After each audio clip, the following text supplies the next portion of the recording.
एजुकेलर में आप सभी का स्वागत है। ट्वेल्थ कॉमर्स वाणिज्य सब्जेक्ट हमारा अकाउंटेंसी लेखा शास्त्र और चैप्टर हमारा जो चल रहा है साझेदारी फर्म का पुनर्गठन साझेदार का प्रवेश एडमिशन ऑफ पार्टनर। इस चैप्टर पर ये जो वीडियो है पार्ट नंबर 34 और इसमें आज हम जो प्रश्न लेंगे आपके एनसीईआरटी के बुक से क्वेश्चन नंबर 35। तो आपके चैप्टर का ये आपके सिलेबस जो एनसीईआरटी की बुक है उससे ये जो इस चैप्टर का जो सवाल है ये अंतिम सवाल है, आखिरी प्रश्न है। ठीक है, तो आज हम इस प्रश्न को देखेंगे, फिर उसके बाद अगला वीडियो जो आएगा आपके नेक्स्ट चैप्टर जो इसके आगे का चैप्टर है उस पर मैं सवाल बनाऊंगा। तो देखिएगा क्वेश्चन नंबर 35 आपके एनसीईआरटी की बुक से। आशीष और दत्ता फर्म में साझेदार हैं। आशीष और दत्ता फर्म में साझेदार हैं तथा 3-2 के अनुपात में लाभों का विभाजन करते हैं। दो साझेदार और लाभ विभाजन कैसे करते हैं? 3-2 के अनुपात में करते हैं। 1 अप्रैल 2017 को वे 1/5 भाग के लिए विमल को फर्म में प्रवेश देते हैं। एक नया साझेदार आ रहा है विमल, कितना हिस्सा दिया जाएगा उसको? 1/5 भाग। आगे तक 1 अप्रैल 2017 को आशीष और दत्ता का तुलन पत्र इस प्रकार है। आशीष और दत्ता व्यापार चला रहे हैं और इनका तुलन पत्र बता रहा है 1 अप्रैल 2017 को। देखिएगा,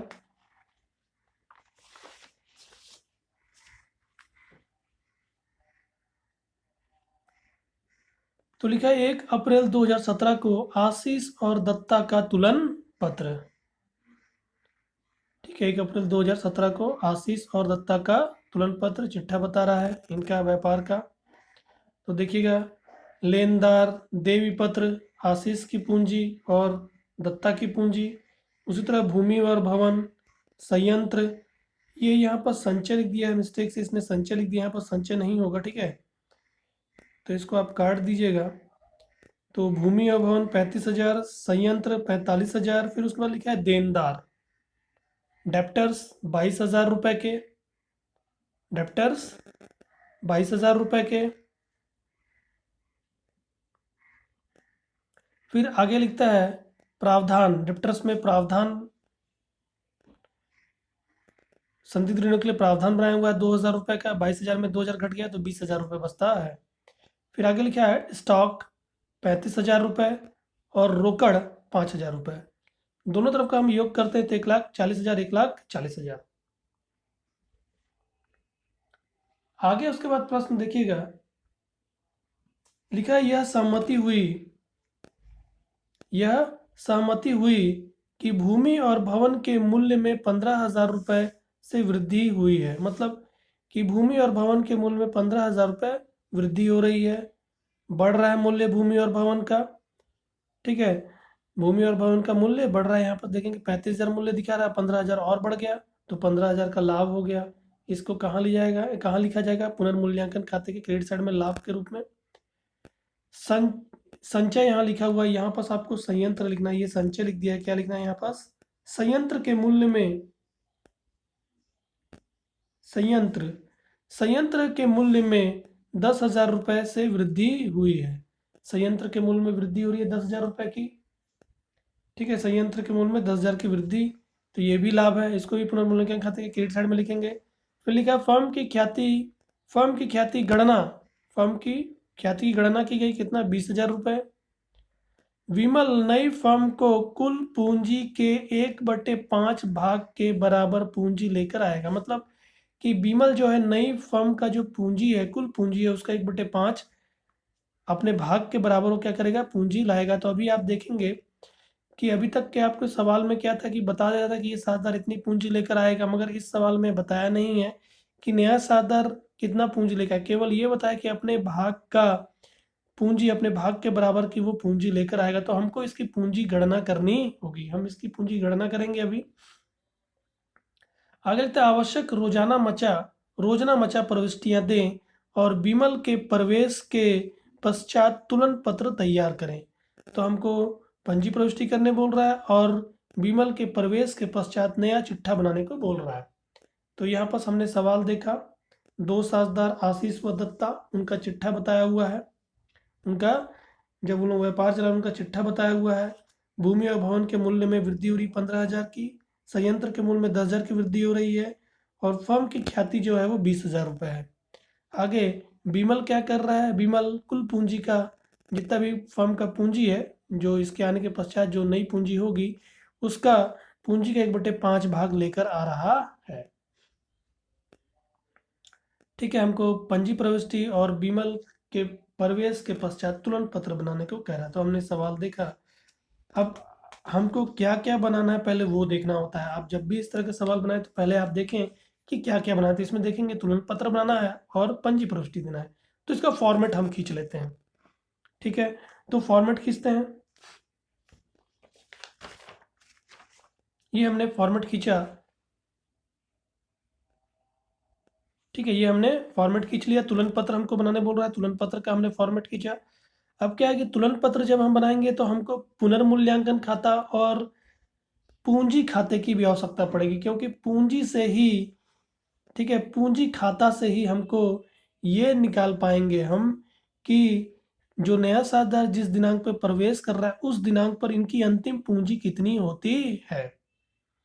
ठीक है, वही अंतिम पूंजी फिर कहाँ लिखाता है, चिट्ठे में लिखाता है। और पुनर्मूल्यांकन खाता हमको इसलिए बनाना पड़ता है क्योंकि संपत्तियों और दायित्वों का क्या किया जा रहा है, यहाँ पर आप देखेंगे संपत्तियों और दायित्वों का पुनर्मूल्यांकन भी किया जा रहा है। यहाँ पर देखेंगे वृद्धि हो रही है, तो पुनर्मूल्यांकन किया जा रहा है। तो फिर हमको क्या बनाना पड़ेगा, पुनर्मूल्यांकन खाता बनाना पड़ेगा। इसलिए क्या करना होगा, हमको चिट्ठे के साथ इनको भी खींचना होगा। तो आप ये हमारा क्या है कि हमको चिट्ठा बनाने बोलो तो ये हमारा मेन है। हमको इसको बनाना तो हम इसको मेन आंसर के रूप में लेंगे और इनको हम वर्किंग नोट में खींच सकते हैं। ठीक है, तो ये मैंने एक साथ खींच लिया है क्योंकि हमको जहाँ जहाँ लिख अभी सवाल पढ़ेंगे हम, और जो जहाँ जहाँ जाएगा उसको लिखते जाएंगे। ठीक है, और इधर मैंने वर्किंग नोट का कॉलम बनाया हुआ है।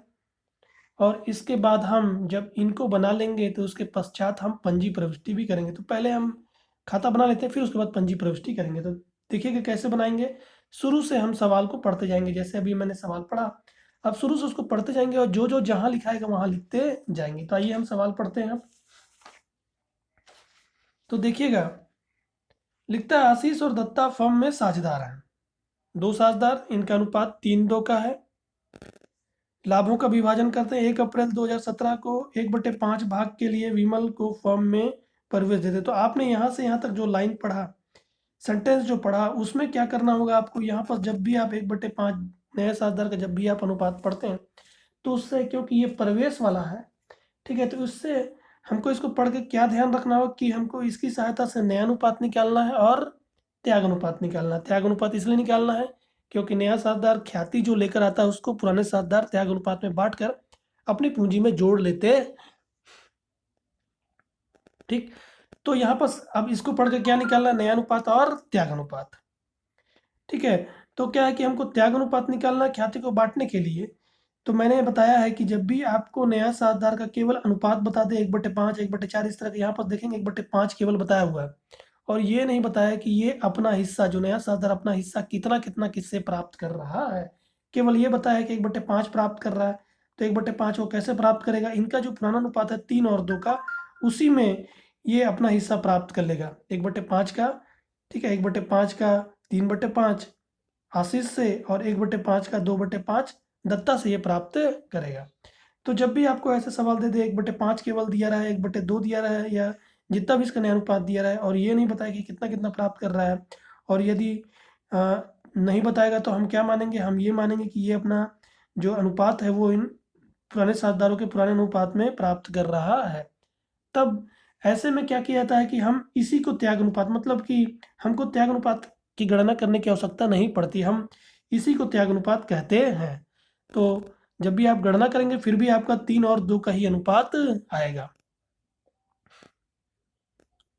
ठीक, तो आप जब भी सवाल पढ़ें इस तरह का तो आपको क्या करना होगा, पहले नया अनुपात और त्याग अनुपात निकालना होगा। आप निकालना चाहे तो निकाल भी सकते हैं, नहीं निकालना चाहे तो आपका क्या होगा, ये पुराना अनुपात ही क्या होगा, त्याग अनुपात कहलाएगा पुराने साझेदारों के लिए। ठीक, मैं आपको निकाल के बताऊंगा अभी।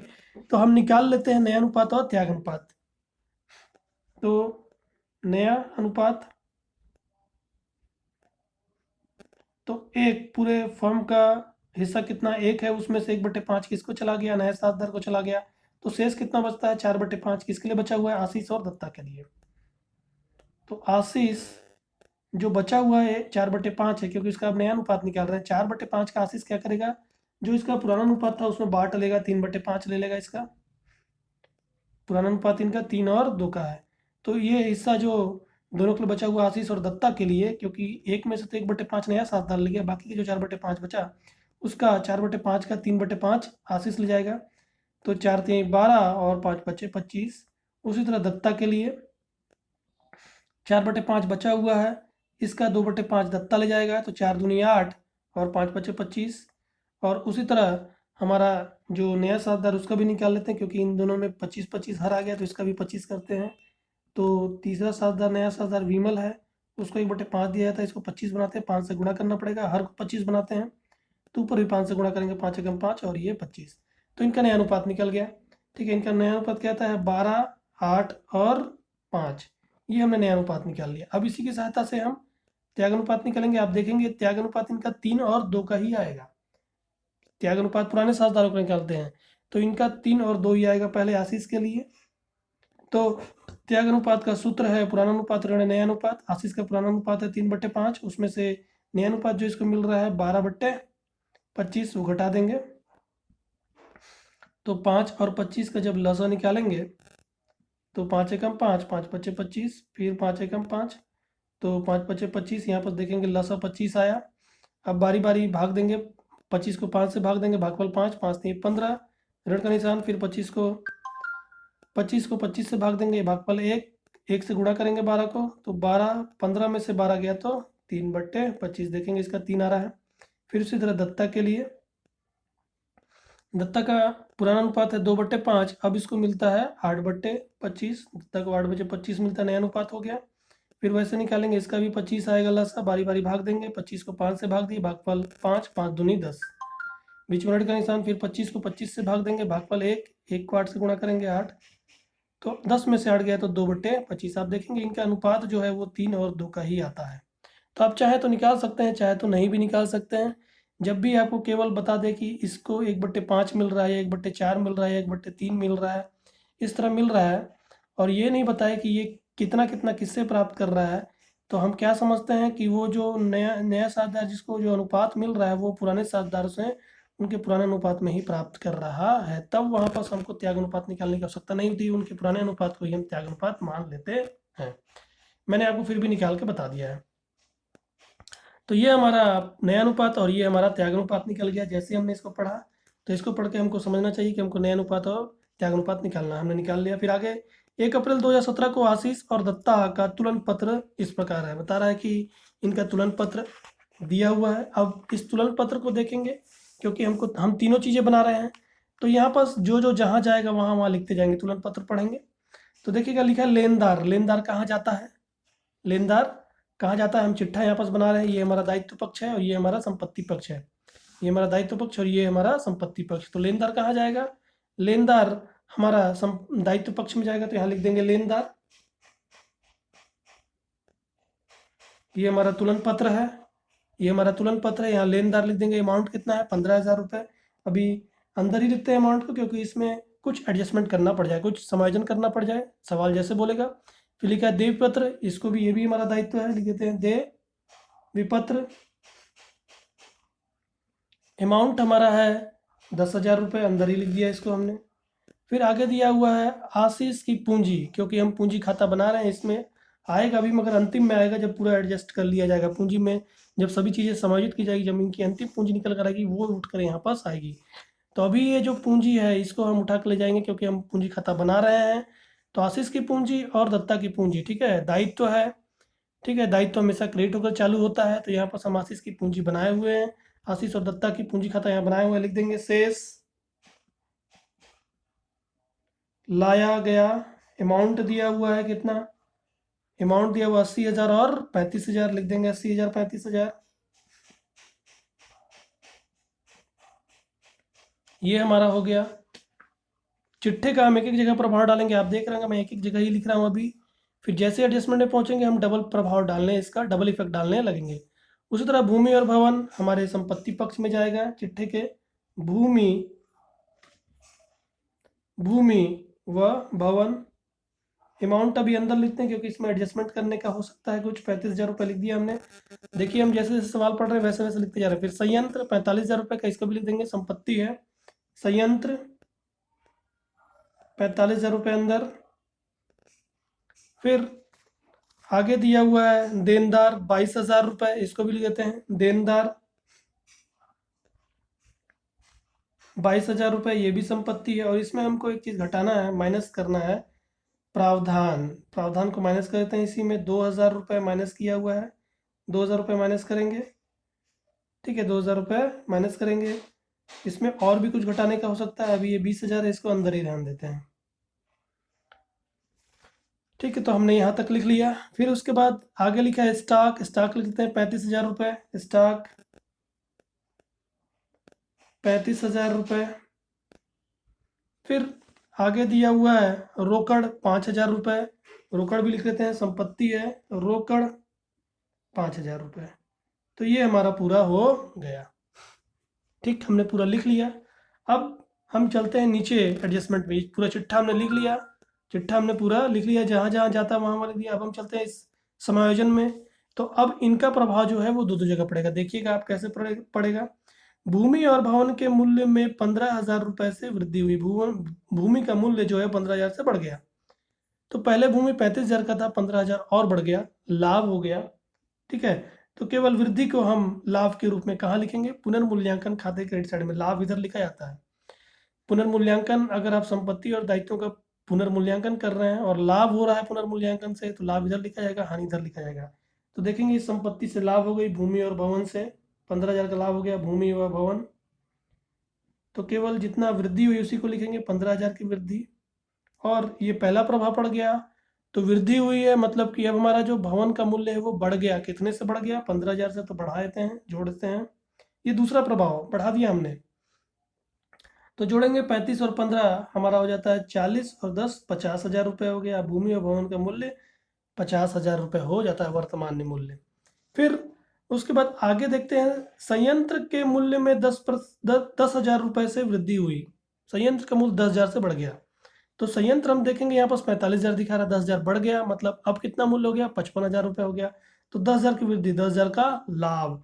तो लाभ कहाँ लिखा जाएगा? पहले यहाँ लिखेंगे संयंत्र, पुनर्मूल्यांकन किया गया, 10,000 से वृद्धि हो गई, 10,000 का लाभ। पहला प्रभाव इसका डाला लाभ के रूप में। दूसरा, अपने संयंत्र का मूल्य हम बढ़ा देंगे, 10,000 से उसका मूल्य बढ़ गया है। तो यहाँ पास अब ये संयंत्र का मूल्य 55,000 रुपये हो जाएगा। हमने जोड़ दिया। फिर आगे लिखा फर्म की ख्याति की गणना 20,000 की गई। ये फर्म की ख्याति है। फर्म, पूरे फर्म की ख्याति 20,000 रुपये है। ठीक है, फर्म की ख्याति है। विमल का हिस्सा अभी निकालना पड़ेगा, गणना करेंगे विमल का हिस्से का ख्याति कितना होता है। और उसके बाद क्या होगा? विमल अपने ख्याति की राशि लेकर आएगा। ठीक है, विमल अपने ख्याति की राशि लेकर आएगा, रोकड़ के रूप में बताया नहीं हुआ है। ठीक है, फर्म की ख्याति की गणना 20,000 रुपये, केवल 20,000 रुपये बताया हुआ है। ये नहीं बताया कि ये रोकड़ में लेके आ रहा है कि नहीं। तो हम इसको मान लेते हैं कि वो रोकड़ में लेकर आ रहा है। ठीक है, हम मान लेते हैं कि वो उसका जितना भी ख्याति का भाग निकलेगा भी उसके हिस्से का, वो रोकड़ लेकर आ रहा है। तो फर्म की ख्याति की गणना 20,000 की गई। तो अब निकालते हैं। ये तो पूरे फर्म की ख्याति है, हमको किसकी ख्याति चाहिए होती? नए साझेदार की ख्याति चाहिए होती है, वही लेकर आता है। तो निकालते हैं। ठीक है, नए साझेदार की ख्याति पहले निकालेंगे। नए साझेदार के भाग की ख्याति, कितना ख्याति में उसका हिस्सा होता है? तो नया साझेदार है विमल। अब पूरे फर्म की ख्याति 20,000 रुपये है और उसका भाग है 1/5। देखेंगे लाभ में भाग 1/5 है। ठीक है, अभी हमने निकाला है यहाँ पास 5/25। इसको जब काटेंगे 5 एकम 5 और ये 1/5 है। ठीक है, तो अब निकालते हैं। तो यहाँ पास हो गया 4,000 रुपये। उसको 4,000 रुपये लाना है, 4,000 रुपये लेकर आना है। वो लेकर आ रहा है, हम मान लेते हैं कि लेकर आ रहा है रोकड़ में। ठीक है, अब क्या होगा? इस ख्याति का विभाजन होगा। पुराने साझेदार इसको बांट लेंगे, अपने त्याग अनुपात में। तो ये हमारा 1 2 ये 3 हो गया हमारा कैलकुलेशन नंबर 1 2 3, और हम 4 निकालेंगे ख्याति का विभाजन। पुराने साझेदार क्या करेंगे, अपने त्याग अनुपात में बांटकर इस ख्याति को अपने पूंजी में जोड़ लेंगे। तो ख्याति का विभाजन कर रहे हैं। कौन कौन पुराना साझेदार है, आशीष, ठीक है, 4,000 रुपये ख्याति का ये ला रहा है। इसका 4,000 का कितना हिस्सा बांटेगा अपने त्याग अनुपात में, 3/5, 3/5, तो ये हो जाता है 800, 5 अट्ठे 40 और 2 शून्य लग गया 800, तो 2,400 रुपये आशीष के पूंजी खाते में जुड़ जाएगा। और उसी तरह दत्ता के पूंजी खाते में देखते हैं कितना हिस्सा ये ले जाएगा ख्याति का, 2/5, इसका त्याग अनुपात 2/5 का है। तो वैसे ही 800 2 से गुणा करेंगे तो 1,600 रुपये इसका होता है। तो इनके पूंजी में इतना बढ़ा दिया जाएगा, इनके पूंजी में इतना इतना बढ़ा दिया जाएगा। नया साझेदार 4,000 ख्याति लेकर आ रहा है और उसके ख्याति को वो लोग त्याग अनुपात में बांट कर अपने पूंजी में जोड़ लेंगे। तो अब हम करते हैं इसका, ठीक है। तो पहले ख्याति लाने की 4,000 वो लेके आ रहा है, ठीक है। तो जैसे ही लेकर आएगा 4,000 रुपये, रोकड़ बढ़ा जाएगा 4,000 से। हमने एक प्रभाव दे दिया, ख्याति का एक प्रभाव दिया, अपने रोकड़ को बढ़ा दिया। रोकड़ संपत्ति है, संपत्ति पक्ष में हम लिखे हैं इसको, 4,000 और आ गई। और दूसरा, ये 4,000 जब लेकर आएगा तो पुराने साझेदार क्या करेंगे, अपने त्याग अनुपात में बांटकर अपने पूंजी में जोड़ लेंगे। तो ये इनका पूंजी खाता है, यहाँ पर बांट देते हैं, लिखते हैं ख्याति का प्रतिफल। नया साझेदार ख्याति लेकर आ रहा है, उसको बांट रहे हैं ये लोग, कितना कितना आपने निकाला है अभी, 2,400 और 1,600, ठीक है। ये हमने ख्याति का कर दिया, ठीक है। ख्याति वो लेकर आया और उसको हमने जो होता है वो हमने कर दिया। फिर उसके बाद अगला पॉइंट पढ़ते हैं, विमल नई फर्म की कुल पूंजी के 1/5 भाग के बराबर पूंजी लेकर आएगा। तो हमको अभी यहाँ पास गणना करना होगा कि नई फर्म की पूंजी, कुल पूंजी कितनी होती है और उसका हिस्सा कितना होता है जो लेकर आएगा। अभी हम गणना करेंगे इसका, ठीक है। तो हमने यहाँ तक पूरा सवाल बना लिया, हमको पंजी प्रविष्टि करने बोला, अभी पंजी प्रविष्टि करेंगे और हम तुलन पत्र बना ही रहे हैं, ठीक है। तो ये हमने पूरा सवाल पढ़ लिया, जो जो जहाँ लिखना है वहाँ वहाँ लिख दिया। तो हमने पूरा सवाल पढ़ लिया। अब क्या करेंगे, इसको क्लोज करेंगे। पहले पुनर्मूल्यांकन खाते क्लोज करेंगे और उसको उठाकर यहाँ पास लाएंगे। क्यों क्लोज कर रहे हैं, क्योंकि अभी हमको कुल पूंजी इसकी निकालनी है। तो जब हम यहाँ पहुंच जाएंगे, जब पूंजी खाता जब बंद करने लेंगे, तो वहां से हमको पता चलेगा कि कुल पूंजी इनकी कितनी है और नया साझेदार का कितना हिस्सा होता है जो वो रोकड़ में के रूप में लेकर आएगा। देखिएगा इसको कैसे बनाएंगे। तो ये हो गया, पहले पुनर्मूल्यांकन को क्लोज करते हैं। देखेंगे आप, इधर का जोड़ हमारा है 25,000 और इधर कुछ भी नहीं है, नील। और ये कौन सा पक्ष है, ये लाभ का पक्ष है। तो 25,000 का लाभ हो गया। इस 25,000 को लाभ को क्या करेंगे, पुराने साझेदार बांट लेंगे और बांट के अपने पूंजी खाते में जोड़ लेंगे। तो कैसे बांटेंगे, पुराने साझेदार अपने पुराने अनुपात में बांटेंगे। पुनर्मूल्यांकन पर जो भी लाभ या हानि होता है, पुराने साझेदार क्या करते हैं, उसको बांट लेते हैं अपने पुराने अनुपात में। तो ये लाभ है, बांटते हैं। तो ये कहाँ चला जाएगा, इनके पूंजी खाते में हस्तांतरित होगा ये लाभ। तो लिखेंगे पूंजी खाता, ये जो लाभ है 25,000 का, ये इनके पूंजी खाते में जुड़ेगा। तो यहाँ लिखेंगे पूंजी खाता। और अब अमाउंट बताते हैं पहले आशीष के लिए, ठीक है। गणना कर लेते हैं इसका हम। तो यहाँ पास पांचवा, पुनर्मूल्यांकन लाभ,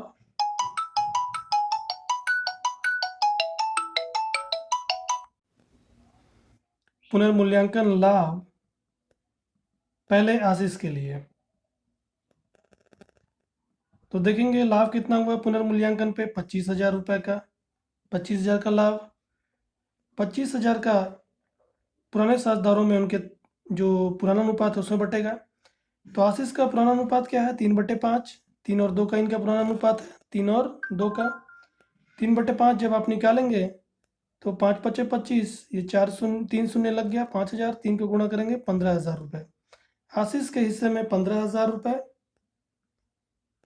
पुनर्मूल्यांकन लाभ जो हुआ उस पर 15,000 रुपये आशीष के खाते में जाएगा। और उसी तरह दत्ता 25,000 का 2/5, तो 5,000 गुणित 2, 10,000 रुपये दत्ता के हिस्से में।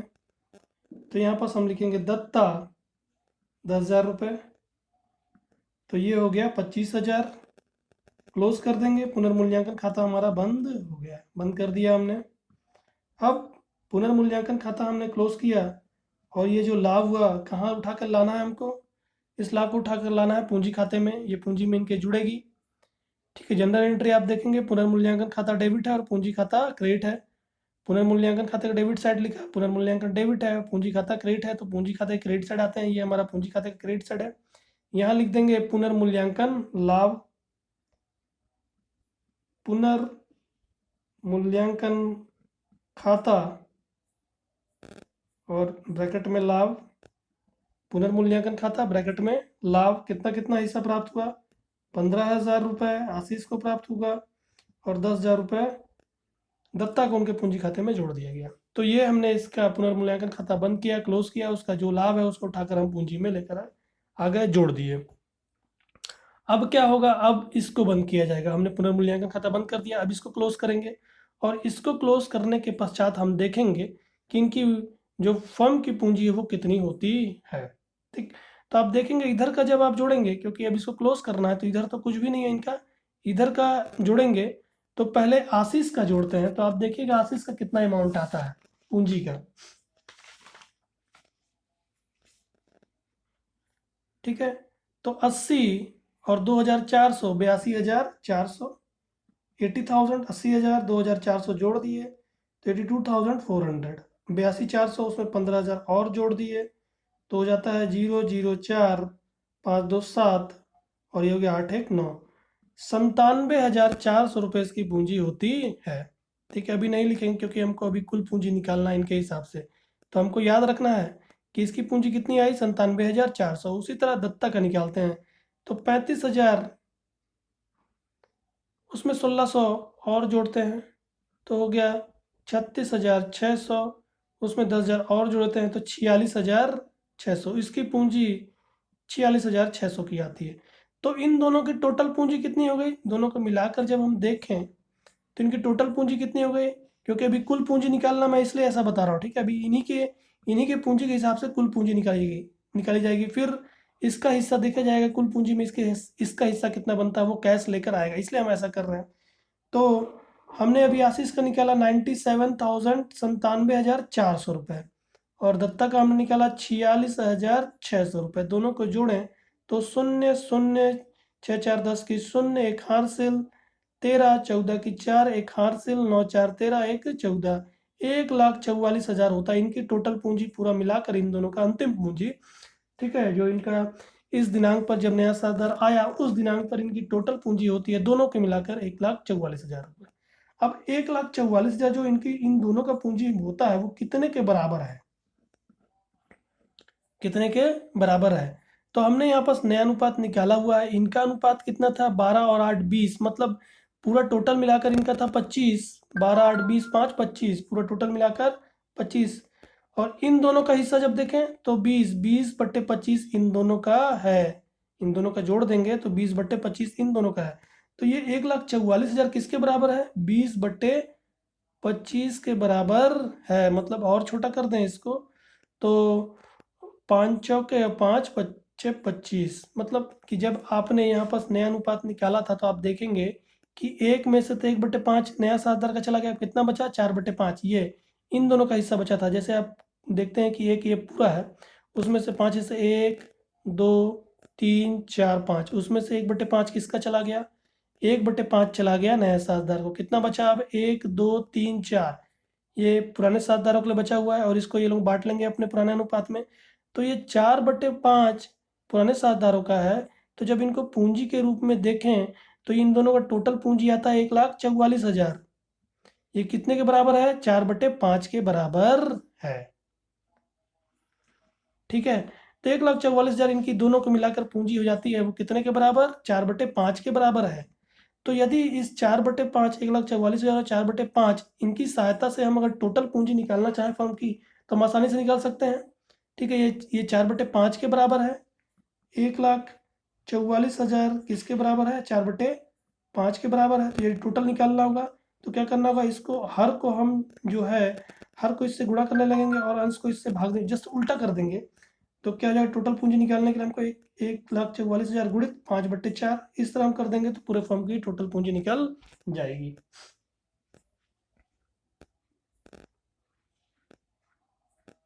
ठीक है, तो हम टोटल पूंजी निकालते हैं पूरे फर्म की इन दोनों के हिसाब से। ठीक ना, तो व्यापार की कुल पूंजी यानी कि फर्म की कुल पूंजी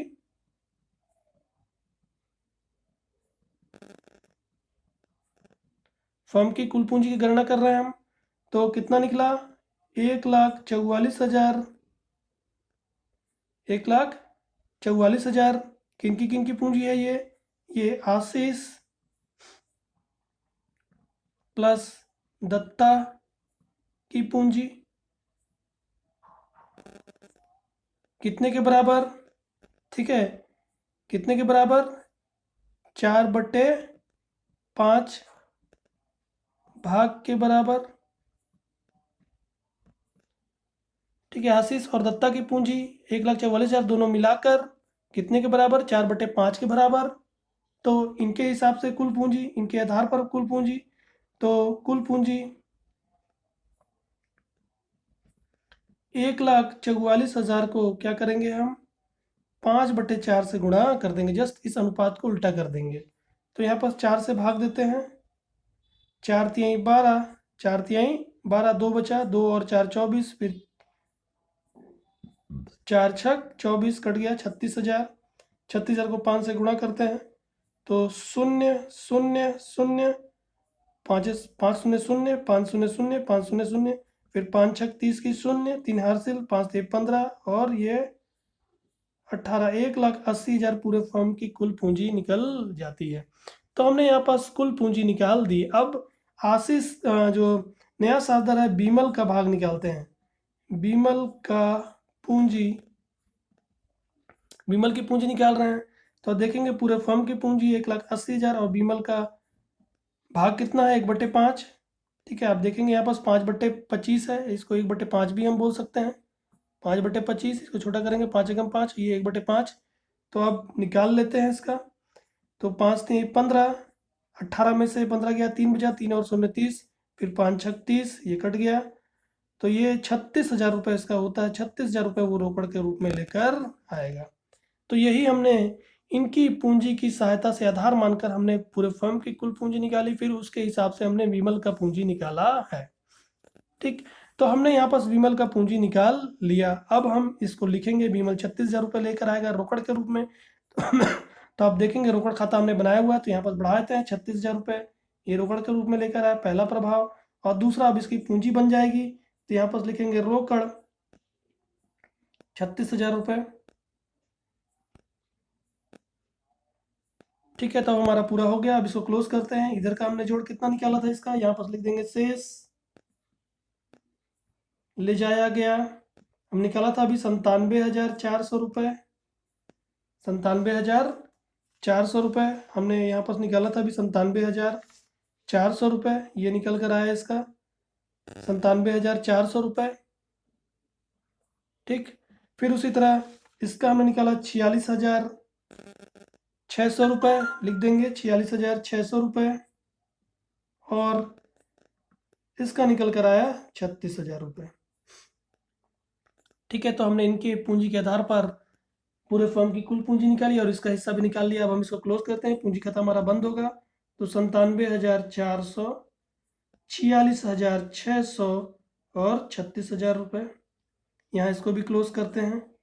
97,400, 46,600 और 36,000 रुपये क्लोज कर देते हैं। अब तो ये हमारा पूंजी खाता भी क्लोज हो गया।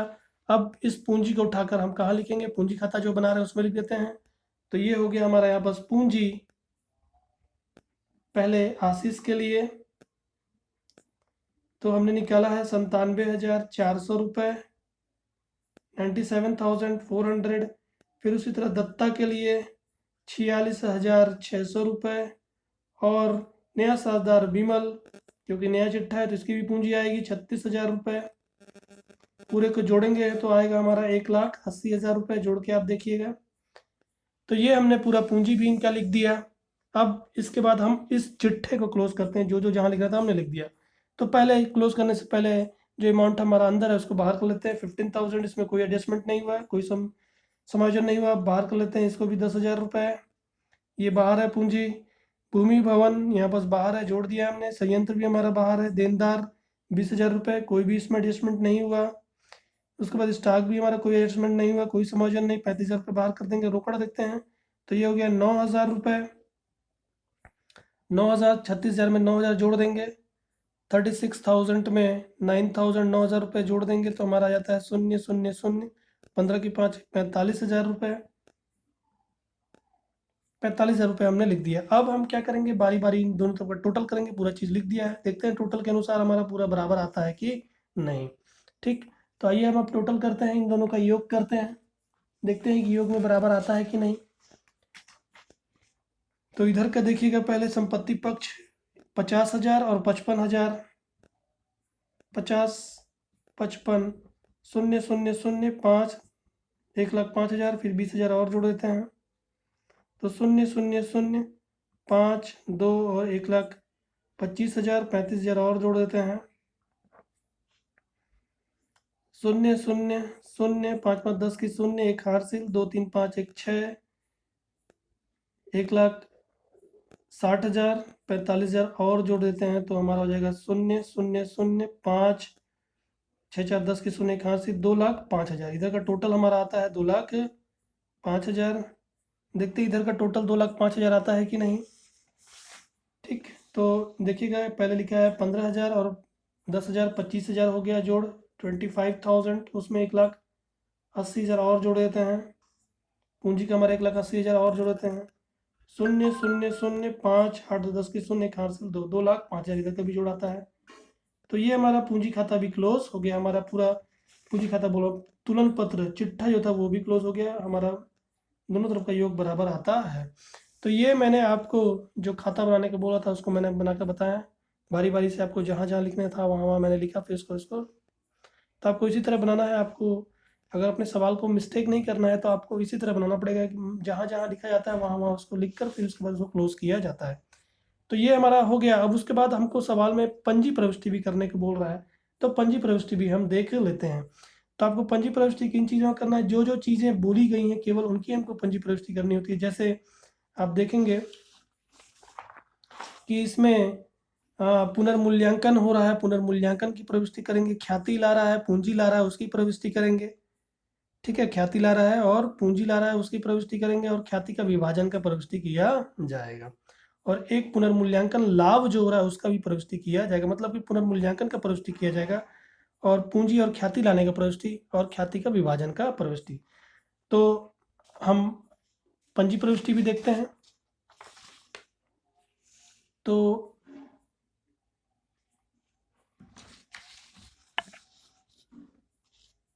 फॉर्मेट खींचते हैं पहले उसका।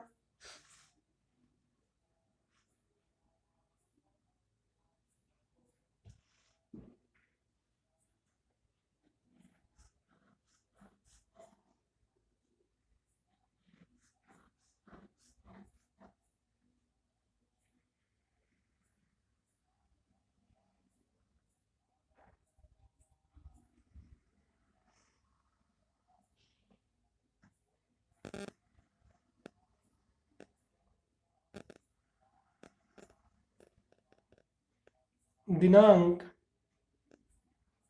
विवरण, राशि विकलन और राशि समाकलन।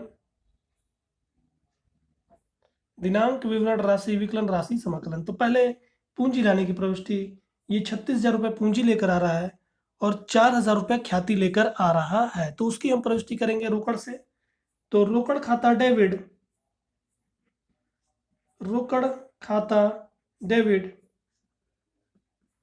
और विमल की पूंजी बन रही है, विमल पूंजी खाता से, और ख्याति का हमको दिखाना है, ख्याति का प्रतिफल खाता से। अमाउंट कितना कितना लिखे, देखेंगे 36,000 रुपये हमने कैलकुलेशन किया था, 36,000 रुपये रोकड़ लेकर आया और 4,000 रुपये हमारा ख्याति का पैसा लेकर आएगा वो अपने भाग का, तो हो गया 40,000 रुपये हमारा रोकड़ आ गया। यहाँ लिखेंगे विमल द्वारा पूंजी एवं ख्याति की राशि लाई गई, ख्याति राशि लाई गई, ये प्रदान की गई, लिख लिया हमने। फिर उसके बाद अब इस ख्याति का बंटवारा का, क्योंकि ख्याति को पुस्तकों में नहीं लिखा जाता तो ख्याति को क्या करना होता है, समाप्त करना होता है। पुराने साझेदार क्या करेंगे, अपने त्याग अनुपात में इस ख्याति को बांट लेंगे, पूंजी खाते में जोड़ देंगे। तो प्रविष्टि करते हैं, ख्याति का प्रतिफल खाता नामे, ख्याति का प्रतिफल खाता नामे, ठीक है। पूंजी में बांटेंगे, आशीष पूंजी खाता से और दत्ता पूंजी खाता से। अब अमाउंट आपने यहाँ पर बंटवारा किया था 4,000 रुपये का अपने ख्याति का, जब हम ख्याति का कैलकुलेशन कर रहे थे, ठीक है। तो हमने अमाउंट का बंटवारा किया था यहाँ पास, ये 2400 और 1600, 2400 और 1600 हमने यहाँ पास अमाउंट लिखा था, ठीक है। तो हम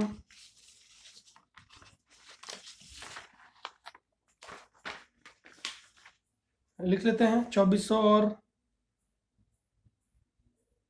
2400 और 1600, 2400, 1600। यहाँ लिखेंगे ख्याति का विभाजन, ख्याति का विभाजन हमने कर दिया, ख्याति का विभाजन कर दिया। अब हम चलते हैं पुनर्मूल्यांकन में। तो पुनर्मूल्यांकन खाते में जो जो हुआ उसका हमको प्रविष्टि करना होगा। देखेंगे आप, भूमि के मूल्य में वृद्धि और संयंत्र के मूल्य में वृद्धि, इन दोनों का प्रविष्टि हमको करना होगा। दोनों ही संपत्ति के मूल्य में वृद्धि हो रही है तो हम एक साथ ही प्रविष्टि कर सकते हैं। पुनर्मूल्यांकन खाते को क्रेडिट करेंगे क्योंकि ये क्रेडिट पक्ष में लिखा हुआ है। पुनर्मूल्यांकन खाते को क्रेडिट करेंगे और इन दोनों को डेबिट करिए, क्योंकि संपत्ति हमेशा डेबिट होकर बनती है। यहाँ पर देखेंगे संपत्ति बन रही है तो ये दोनों डेबिट होंगे, भूमि और भवन, और पुनर्मूल्यांकन खाता क्या होगा, क्रेडिट हो जाएगा। तो प्रविष्टि करते हैं इसका। तो भूमि व भवन खाता नामे, भूमि व भवन खाता नामे, संयंत्र, ये भी बढ़ रहा है, संयंत्र खाता नामे और पुनर्मूल्यांकन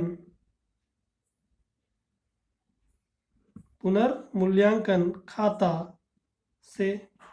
तो कितना कितना बढ़ा, भूमि और भवन 15,000 से बढ़ गई, डेबिट करके उसके मूल्य को बढ़ा रहे हैं। संयंत्र 10,000 से बढ़ गया, और पुनर्मूल्यांकन खाते में कितना लिखा है हमने, 25,000 रुपये, ठीक है। यहाँ पर लिखेंगे संपत्ति के मूल्य में वृद्धि, संपत्तियों के मूल्य में वृद्धि, तो ये हमारा हो गया। फिर अब उसके बाद फिर पुनर्मूल्यांकन में देखते हैं और कुछ हो रहा है क्या। तो आप देखेंगे कुछ भी और कोई संपत्ति का मूल्य नहीं बढ़ा है नहीं घटा है, जो बढ़ा था हमने पूरा लिख दिया है। अब इस पर जो लाभ हो गया 25,000 का, इस लाभ को पूंजी खाते में हस्तांतरित करने की प्रविष्टि करनी होगी, ठीक है। तो इसकी प्रविष्टि करते हैं। पुनर्मूल्यांकन खाते का डेबिट साइड है, मतलब पुनर्मूल्यांकन खाता डेबिट है और पूंजी खाता क्रेडिट है। पूंजी हमेशा क्रेडिट होकर बनती है क्योंकि उनके पूंजी में लाभ को जोड़ रहे हैं, बन रही है, इसलिए पूंजी क्रेडिट किया जाएगा, पुनर्मूल्यांकन खाते को डेबिट किया जाएगा। प्रविष्टि करते हैं, पुनर्मूल्यांकन खाता डेबिट, पुनर्मूल्यांकन खाता डेबिट, और पूंजी खाता किसका किसका, आशीष पूंजी खाता से और दत्ता पूंजी खाता से, ठीक है। आशीष पूंजी खाता और दत्ता पूंजी खाता कितना कितना लिख दें, अमाउंट हमने बांटा है, ठीक है। 15,000 इसके खाते में और 10,000 रुपये से खाते में। पुनर्मूल्यांकन लाभ जो हुआ उसको हमने बांटा, यहाँ पर 15,000 10,000 ये इन दोनों खाते में जा रहा है, पूंजी खाते में दिखाएंगे। और 25,000 जो पुनर्मूल्यांकन लाभ हुआ उसको हमने लिख दिया। यहाँ पर लिखेंगे पुनर्मूल्यांकन लाभ पूंजी खाता में हस्तांतरित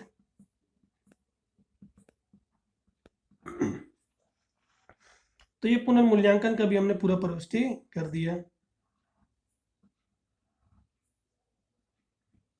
ठीक है। तो आप देखेंगे यहाँ पास हमने पूरी प्रविष्टि कर दी है। पूंजी का लाने का प्रविष्टि, ख्याति लाने का प्रविष्टि, ख्याति का विभाजन का प्रविष्टि, पुनर्मूल्यांकन पे पुनर्मूल्यांकन करने में जो संपत्तियों के मूल्य में वृद्धि हुई उसकी प्रविष्टि, और पुनर्मूल्यांकन पे जो लाभ हो रहा है उसकी भी प्रविष्टि हमने कर दी। इतनी ही प्रविष्टि हमको इसमें करनी थी। तो ये आपका एनसीईआरटी की बुक से क्वेश्चन नंबर जो आपका 35 जो आपके एनसीईआरटी की बुक से आखिरी क्वेश्चन था उसको मैंने हल करके बताया। तो आशा करता हूँ कि ये जो सवाल था इसका जो सॉल्यूशन मैंने आपको बताया उसका उसको आपको समझ आया होगा। इसको आखिरी में हम क्लोज कर देंगे। तो यदि मेरे चैनल को यदि अभी तक सब्सक्राइब नहीं किया तो प्लीज़ चैनल को सब्सक्राइब कर लें, नोटिफिकेशन बेल भी प्रेस कर लें, और वीडियो को प्लीज़ लाइक और शेयर करना ना भूलें। आज के लिए इतना ही।